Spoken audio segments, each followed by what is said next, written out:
The other big advantage that I think is a little less known unless you've kind of worked with teams both in North America and South America is the overlap in popular culture. I think that also Hmm. makes teams really gel very quickly. Welcome to the All in Recruitment podcast by Manatal, where we explore best practices, learnings, and trends with leaders in the recruitment space. If you like our content, please subscribe to our channels on YouTube and Spotify to stay tuned for our weekly episodes. I am your host, Lydia, and this week we have Frank Licea of Howdy.com joining us. Welcome, Frank, and thank you for making the time here. Lydia, howdy. Thank you for having me. Yes, I like that plug right there. So what's the mission behind Howdy.com, Frank? Can you tell us a little bit about your role as CTO and founder? Sure. So we started Howdy about 4 years ago now. Mhm. And the problem that we were trying to solve, me and my co-founder, were that we're based here in Austin, Texas. And over the past 4 or 5 years, it became harder and harder to hire good software developers and product developers here in our small city. And so for us, it was a big necessity to find talented people all over the world. And that was the big problem for us. So we didn't have a good experience with the traditional freelancing platforms or the traditional outsourcing platforms or Mhm. outsourcing companies. And we thought we had an opinion about how to attract some of that product talent that we really wanted to work with. Because we couldn't find anything exactly like it, we decided Mhm. to start our own. We actually bootstrapped it first. Then we took some seed funding from Y Combinator, which is an important investment firm. Mhm. And then recently we closed a Series A to continue our growth. I'm the CTO, so my day-to-day has to do with managing the product part of itself. So if people, for example, went to howdy.com and actually interacted with the product, that's me and my team. Mhm. And then I also deal with the engineering management. So that is, managing the careers, the mentorship for all the software developers that work within the Howdy network. So you spoke about some challenges and in traditional recruitment that you've seen, right? And what are those challenges, and what is your perspective around that? Yeah, absolutely. One of the challenges that we had when we were trying to recruit software developers was that it depending on where you are. So I'm in the United States. My perspective of recruiting software developers anywhere in the world, but in my case in Latin America, we realized was a little bit restricted to major channels that already existed.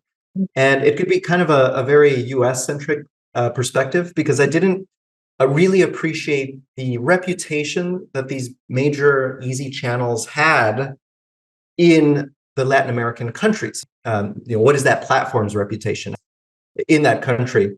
And so that was one of the big challenges that we had is that before we started the company, we really only had the view of the world that these pre-existing channels had. Mm. And the way that we ended up breaking through that was, actually really traveling down to the places where we were trying to recruit and Mm. actually speaking to people and speaking to communities and kind of learning what our target audience's pain points were.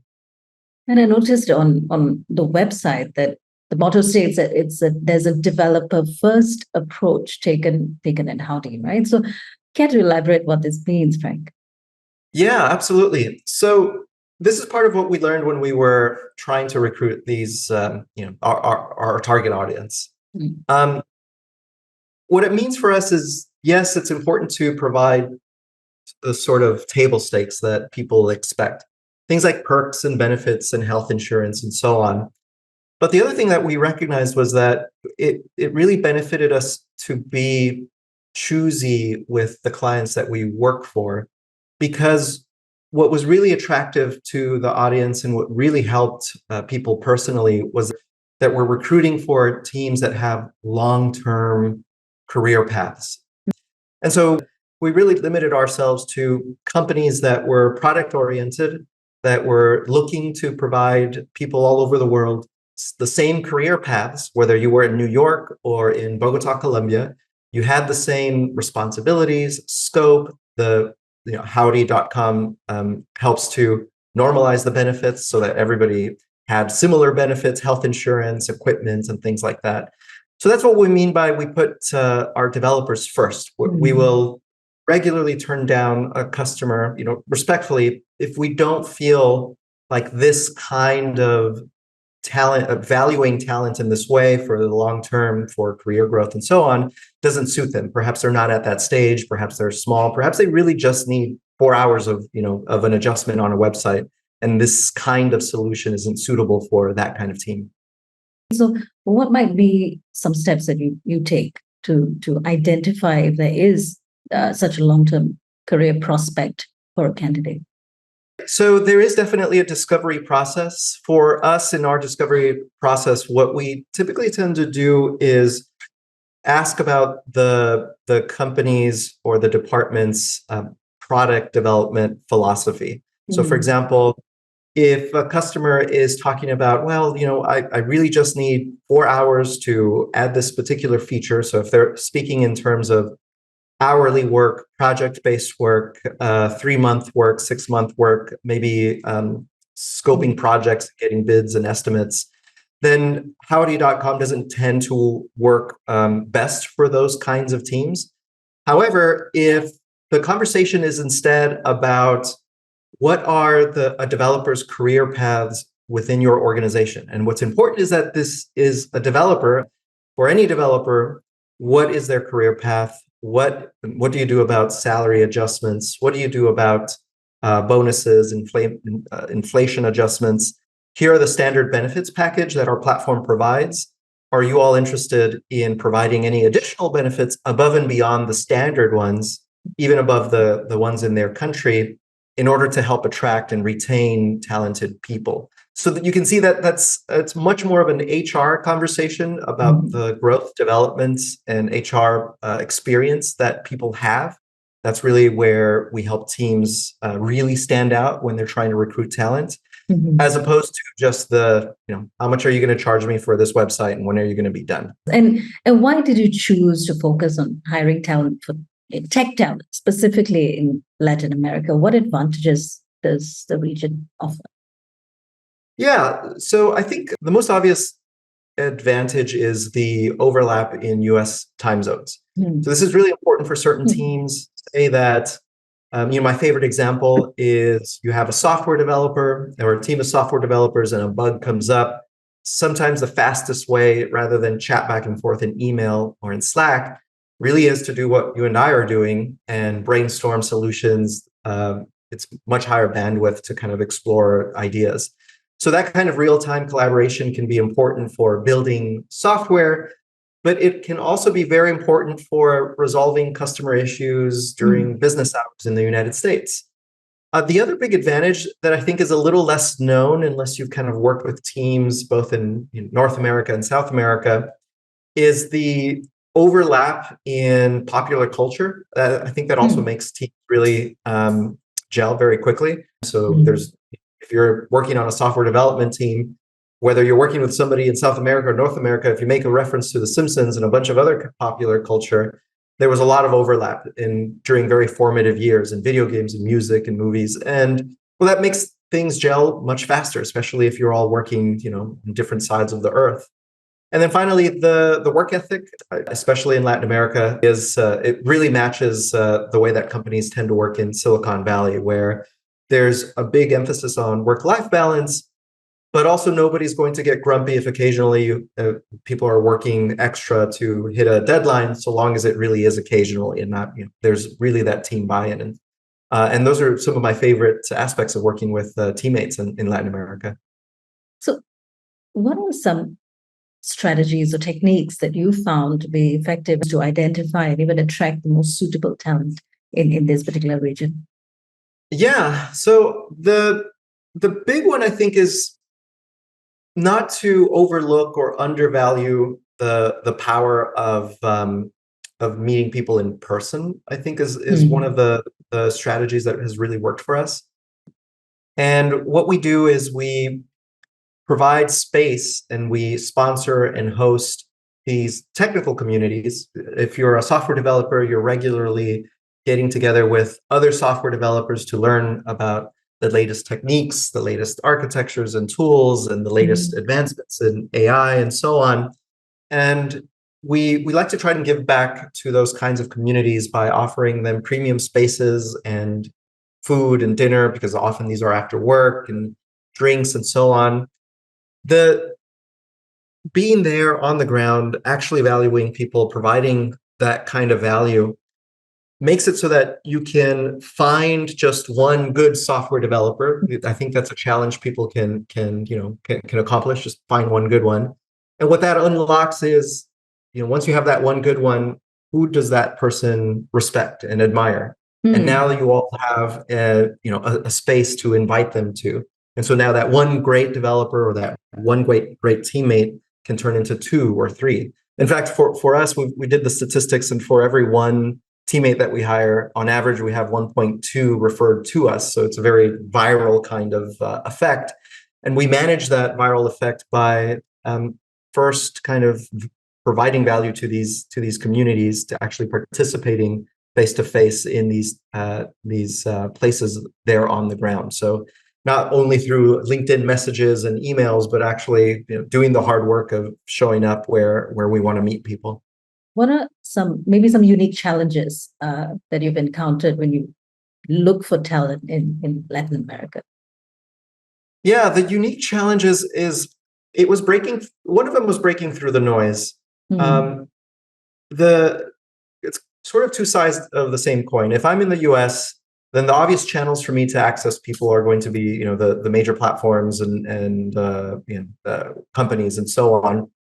The flip side is, if you're a talented person in Latin America, you are being bombarded constantly with noise from those platforms also, right? Hey, do you want to join our company? Do you want to have a project for you? And so on. So that goes back to, a simple way to break through that noise is to actually participate and be present in these communities and so on. Also, it was building trust, because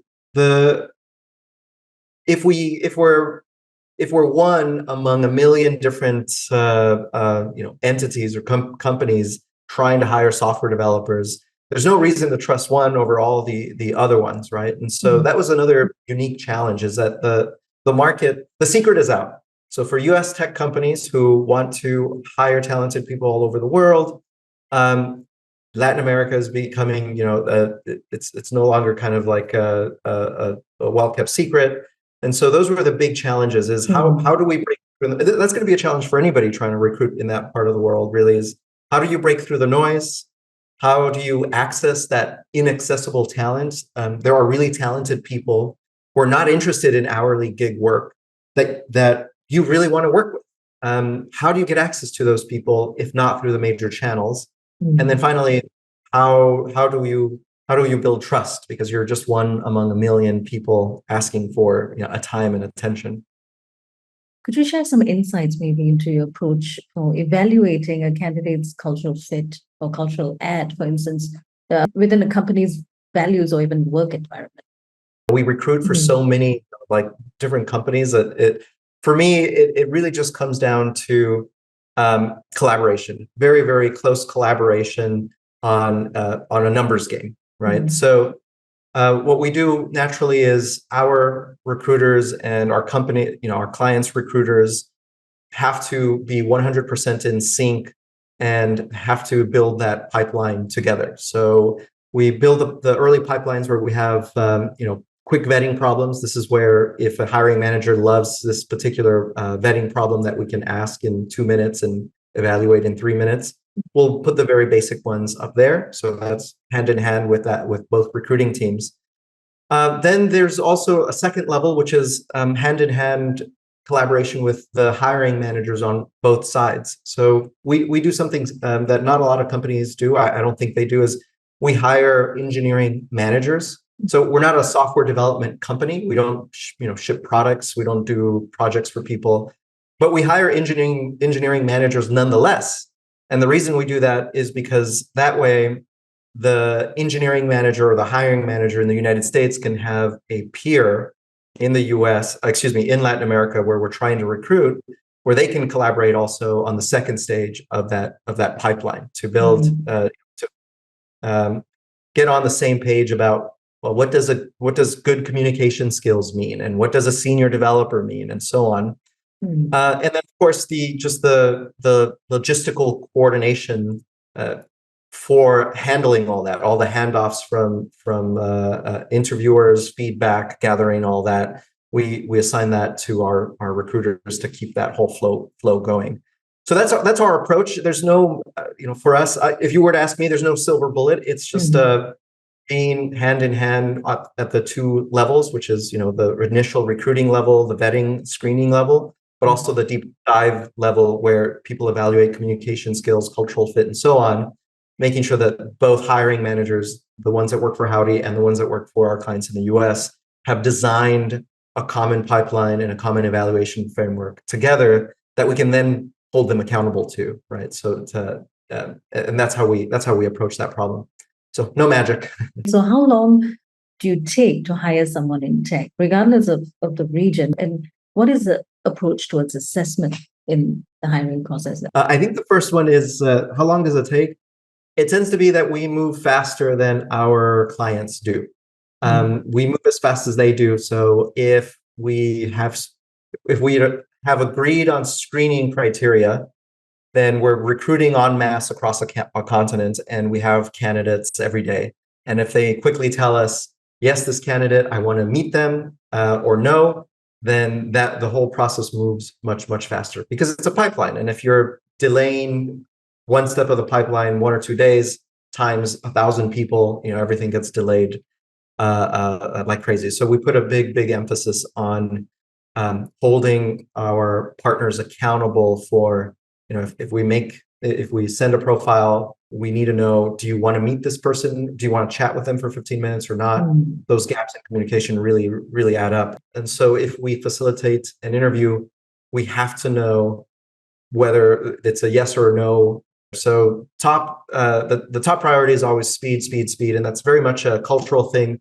I think it also means that we have to be willing to have awkward conversations with our clients and with our engineering managers, and remind them, show them the statistics. This hiring manager, in the same time that you hired one person, hired 4 people that did well in all their interviews, right? So I think there's room for improvement here, whatever it is. Those are the kinds of conversations that we have.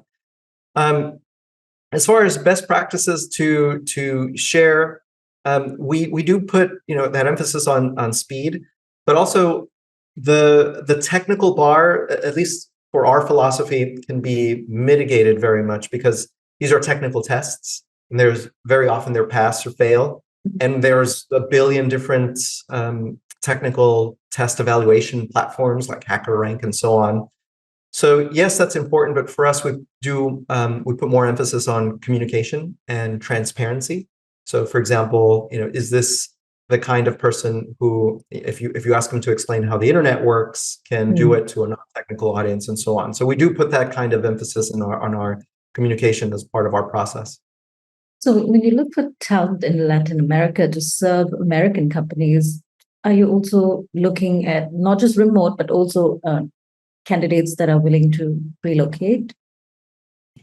So in general, the companies that we are working with are not necessarily looking to go through the whole visa process, which can be costly, and you have to do a whole process. It has happened. Generally, when companies are working for us, however, what they're looking to do is start up their own office, and that's what we help them do. Right? They can set up their own sort of development center, offices, equipment, benefits, and so on. We help find the people. We help run the HR, the benefits, the payroll, the taxes, and all of those things. So often, when we explain that, it lessens the need to actually bring the whole team over and sponsor visas in the United States if they have their own blank canvas and logistical support to extend their engineering department or their product team in 3 different cities, 3 different countries, and so on. So not generally, but it has happened, and we certainly facilitate that. We whatever's best for our developers, right? So if they have that opportunity, we're thrilled for them. So On top of communication skills, for example, what are some traits that you look out for when you search for top talent? So what we really advise people to look out for is number one is people with courage. It might sound a little cliche, but courage in a remote environment is very, very important because if there's risks to a deadline, if the person is uncomfortable because they feel they're not being paid enough, or for whatever reason, we find that in a remote environment, in our experience, it's much easier just to kind of put in a notice all of a sudden and disappear. And all of a sudden you have this valued teammate who one day seems to want to quit. And so in those cases, when we've caught them, we kind of did a little bit of assertiveness training. It's like, what are you trying to get out of your career, out of this situation? And we have guided our teammates to broach that topic with people with their teammates, their colleagues in the United States, rather than just quit and leave the game entirely. So there's also recruitment technology that I imagine would play into this. So what might be the impact of recruitment technology in your experience? And what might be some of the benefits that you've seen? Yeah, so I think the biggest, of course, the tools that are out there, like the applicant tracking systems and the referral systems, I think those are all table stakes now. I have learned a few. So we have really taken advantage of ad hoc, customized processes that historically you may need a software developer for, or an API integration in Breezy for. And so the low code, no code tools, so for example, Airtable or similar tools, if you're Retool is another one. So these are tools that let people actually build their own data flow, or non-technical people build their own data flows. That has had actually one of the biggest impacts above and beyond, the standard tooling, because it's allowed us to for example, collaborating with partners on a specific communication exercise. It would be very, very difficult to do that in a customized way. But with some of these no-code tools, it's very easy for us to kind of pull together, merge a bunch of spreadsheets together, grab data from here and here, all with just clicking and mouse movements and so on, and then build, something that historically you might have needed a software developer for. And then all of a sudden it's got the forms and everything. So I would say that allows us to, kind of think bigger about processes. So for example, these howdy houses also, are managed, run, and we collect information and names and everything. We do that in our Airtable systems, which feed into analytics systems and marketing systems and so on. So I think that's one of the biggest impacts that these technologies have had. So Frank, what advice would you give someone starting out in recruitment today? I think is important to value the power of face-to-face interactions, especially after COVID. I think it's not being utilized as much as it should be. We've kind of defaulted to remote first. But face-to-face is, I think, super important. Teams are always going to be distributed, but people will always be social. And I think it's really powerful when we value time and value people in that way. Understanding the communities on the ground. So if whatever we're recruiting, if we're software developers is an easy example because they self-organize in groups there. They give talks and so on. It's really important to be a regular. It's very important to be there in those conversations, to be a known entity, to develop that trust. And then finally, I think it's to remember the power of referrals. How do you find great teammates? You find one great teammate, you value that teammate, and then you ask who do you respect? Who do you like to work with? And then all of a sudden you might, maybe they're not ready to switch jobs right away, but you have built your database of names and put yourself in that person's mind for the future. And then I think the easiest thing, it might be a bit of a cheat code, is to just be sure that we're, I call it sales, it's recruiting too, but be sure that we're selling what people want, right? So it's much harder if you're trying to sell a company that in your heart isn't the best culture, isn't the best product, and so on. you might want to make the harder decision to move on and sell something else, something that people really get excited about. So I think those three things would probably be my advice to somebody getting started. Thank you very much, Frank, for your time and your insights. I think these have been valuable because it comes from the point of view of really understanding what motivates and what really makes what a developer looks for in a career, and what companies ought to look for too when they attract talent in the tech space. So let us know your contact details, Frank. I'm sure the audience would like to connect with you here. Yes, absolutely. So everybody can contact me at my email address. My email address is the letter F at howdy.com. You can also just visit our website, which is howdy.com. So that's the best way to get a hold of me. Thank you for joining us. And we have been in conversation with Frank Licea of howdy.com. Remember to stay tuned for more weekly episodes of All in Recruitment.